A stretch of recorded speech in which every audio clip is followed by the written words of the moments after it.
18 ते 25 वयाच्या हिंदू मुलींना टार्गेट करून त्यांना रोजा ठेवायला सांगितला, नमाज वाचायला सांगितला, बीफ खाण्यासाठी फोर्स केले गेले, त्यांचे शारीरिक शोषण केले आणि त्यांच्यासमोर हिंदू देवी देवतांविषयी अपशब्द काढले गेले।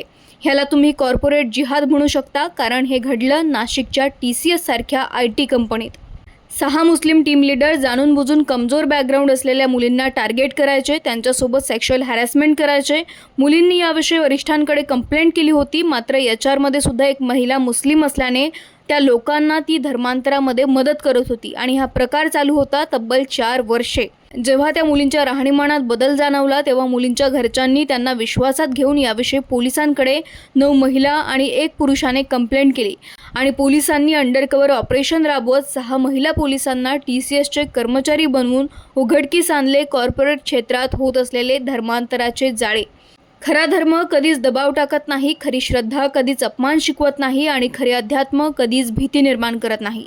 जर कोणाच्या श्रद्धेला तोडून त्याची ओळख बदलण्याचा प्रयत्न होत असेल तर त्या माइंडसेटला थांबवणे समाजाची जबाबदारी आहे।